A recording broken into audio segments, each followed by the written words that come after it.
So, what does it take to be successful in the listening section of the IELTS exam?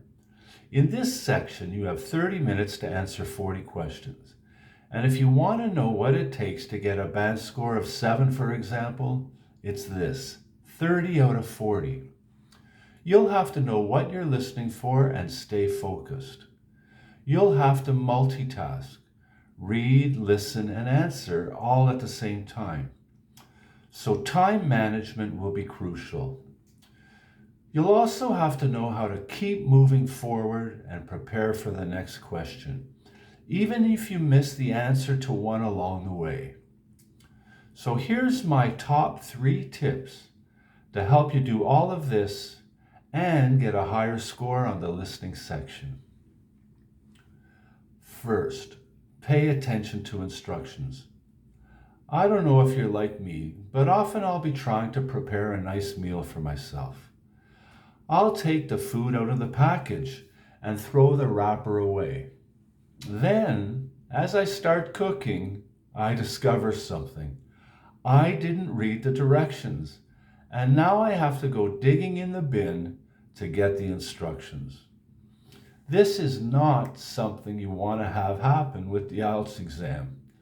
You don't want to get part way through and then realize you forgot to read the instructions. So here's what I want to make sure that you do. First of all, read and underline the instructions. For example, check the number of words you're allowed to use. If you're allowed to use 2, but you use 3, you won't get your point. Second, listen to the instructions and make a note about the topic of the recording. This will give you the context. It will help you follow the conversation more effectively. Throughout the IELTS exam, following directions is so important. So important that I know that you could actually improve your band score by simply paying attention to instructions. So pay attention to instructions. Next, predict what the answers will be. You don't have to be a mind reader or a psychic to be able to predict what might be coming in the listening section. You've listened to the instructions and know the topic and know the context of what you are about to hear. By looking at the questions in advance and preparing for the possibilities, you will be able to multitask, listen, look at the questions, and answer.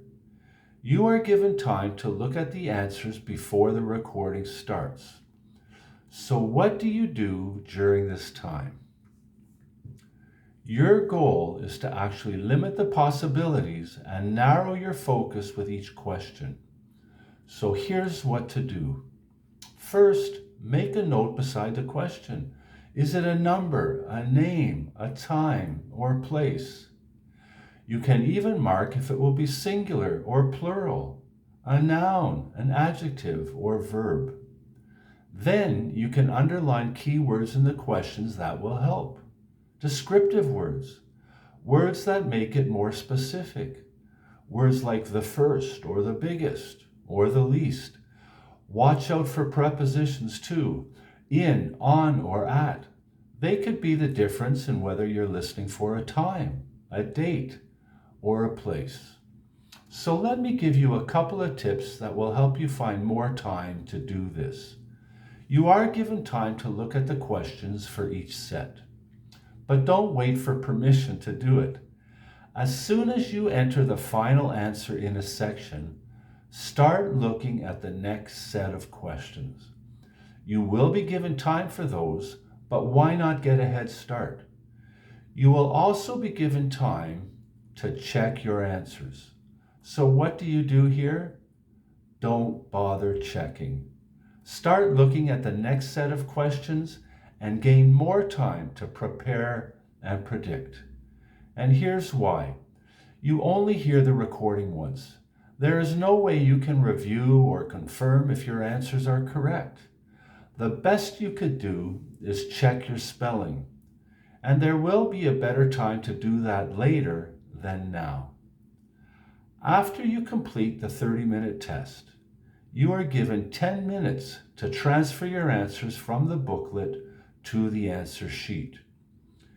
This is plenty of time to check your spelling, and it's also a good time to write in guesses for the answers that you may have missed. And you know what? It's okay to guess, because you don't lose points for wrong answers. And this leads me to my final tip. Keep moving forward. Always look ahead. Don't panic if you miss an answer. Just stay focused on the next question. It's important to stay relaxed and calm during the exam. If you focus on the question you missed or keep thinking about it, or even worse, try to go back and fill it in, you'll probably miss the next question. And then, if you miss that one, you might miss the next one too. And suddenly, you've lost control. You can't control the speed of the recording, but you can control the pace by staying one step ahead and managing your time effectively.